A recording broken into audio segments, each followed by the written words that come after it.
Medicover hospitals వైద్యులు అరుదైన ఘనత సాధించారు. హైటెక్ సిటీలోని మెడికవర్ హాస్పిటల్స్ లో ప్రాణాపాయ స్థితిలో ఉన్న రోగి అబ్దుల్ ఖాదిబ్ కి లివర్ మార్పిడి చేసి ప్రాణాలను కాపాడారు. ఈ శస్త్రచికిత్సను doctor Kishore Reddy, lead liver transplant surgeon, Medicover hospital ఆధ్వర్యంలో అనుభవజ్ఞులైన వైద్య బృందం విజయవంతంగా నిర్వహించింది. శస్త్రచికిత్సకు ముందు సుమారు 12 రోజుల పాటు స్పృహలేని స్థితిలో రోగి విషమంగా ఉన్నట్లు వైద్యులు తెలిపారు. Myself, Dr. Kishore Reddy. I'm the liver transplant surgeon at Medicover Hospitals, High-Tech City. Today we gathered here to celebrate our success of managing a extremely critical patient. He is the patient Abdul Qadir, 43 years old male.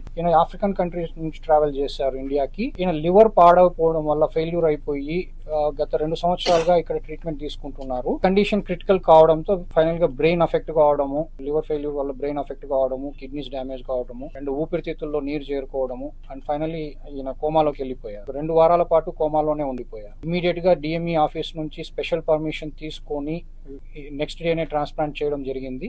Transplant తర్వాత కూడా ఇతను almost 3 to 5 days ventilator మీదే ఉన్నాడు. చాలా 3వ రోజు తర్వాత కళ్ళు తెరవడము అన్నది స్టార్ట్ అయ్యింది. ఆ తర్వాత స్లోగా చేతులలో మూమెంట్ రావడము, ఆ తర్వాత కాళ్ళలో మూమెంట్ రావడము, తర్వాత అతను నిలబడలేని స్టేజ్లో, కూర్చోలేని స్టేజ్లో ఉండేవాడు. స్లోగా వెంటిలేటర్ నుంచి తీసిన తర్వాత అగ్రెసివ్గా ఫిజియోథెరపీ అనేది చేసి 1 by 1 అంటే తర్వాత ఫస్ట్ ముందు చేతులు కదపడము, తర్వాత ఫిజియోథెరపీ ఎక్సర్సైజ్ చేయించడం వల్ల చేతుల్లో పవర్ ఇంప్రూవ్ కావడము, తర్వాత కాళ్ళలో పవర్ ఇంప్రూవ్ కావడము, ఆ తర్వాత డిశ్చార్జ్ చేసి ఫిజియోథెరపీ కంటిన్యూ చేసిన తర్వాత ఇప్పుడు ఉన్న ఈ పరిస్థితిలో ఆయన హీఈస్ ఏబుల్ టు స్టాండ్. తనంతటి తనే లేచి కూర్చోవడము, నిల్చోవడము, నడవడము అన్ని చేసుకోగలుగుతున్నాడు. డెఫినెట్లీ ఇది ఒక అంటే ఆల్మోస్ట్ చావు అంచుల దాకా వెళ్ళి సక్సెస్ఫుల్ గా బయటపడము అన్నది డెఫినెట్ గా it's great challenge for us. ఇదంతా కూడా ఈ ఎంటైర్ టీమ్ ఎఫర్ట్స్ అన్నవి పెట్టడము, క్రిటికల్ కేర్ మేనేజ్మెంట్, అడుగడుగున పేషెంట్ కేర్ తీసుకొని అన్ని ఆస్పెక్ట్స్ అడ్రస్ చేయడం వల్లే సాధ్యమైంది. I'm thankful to Medicover hospital management and the entire team achieving this success.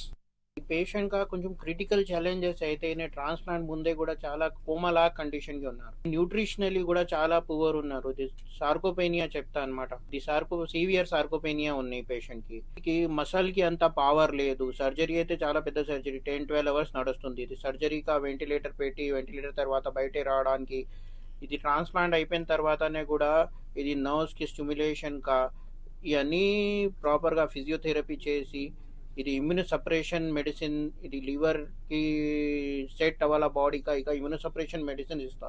ఈ ఇమ్యూనో సపరేషన్ మెడిసిన్ కి కూడా మంచిగానే మెయింటైన్ చేసి ఇది అన్నీనే బయటపడారు. ఇప్పుడు ఏమవుతున్నాయి అంటే చాలా మంది లివర్ కి సిరోసిస్ వచ్చినాయి అంటే ఇక ఏం ఎక్కువ ట్రీట్మెంట్ లేదు, ఎట్లానే లైఫ్ అయితే అడిపోతుంది, ఇట్లా నడుస్తున్నా. మాత్రం ఇది లివర్ కి ఇప్పుడు లివర్ ట్రాన్స్ప్లాంట్ ఇది సిరోసిస్ స్టేజ్కి వెళ్ళారు, ఇది లివర్ రిలేటెడ్ కాంప్లికేషన్ స్టార్ట్ అయ్యారు అంటే ట్రాన్స్ప్లాంటేషన్ అయితే ఆప్షన్ ఉన్నాయి. ఇది ట్రాన్స్ప్లాంటేషన్ కా యోగ్య టైంకి చేస్తేనే ఇది రిజల్ట్, రికవరీ అన్నీ మంచి ఉన్నాయి. ఇప్పుడు చాలా సెంటర్స్కి ఇండియాకి కూడా ట్రాన్స్ప్లాంట్ సంబంధి అవేర్నెస్ వచ్చింది. ఇక సక్సెస్ రేట్ కూడా చాలా మంచి ఉన్నాయి. ప్రాపర్ టైంకి చేస్తేనే ఇది లివర్ ట్రాన్స్ప్లాంట్ కి సక్సెస్ రేట్ అయితే 90 to 95% ఉంది. మీ ద్వారా ఇది లివర్ డిసీజ్ సంబంధి జాగృతిగా డెవలప్ చేసి ట్రాన్స్ప్లాంట్ సంబంధి జాగృతి చేయాలా, ఇది మా ఉద్దేశం ఈరోజు.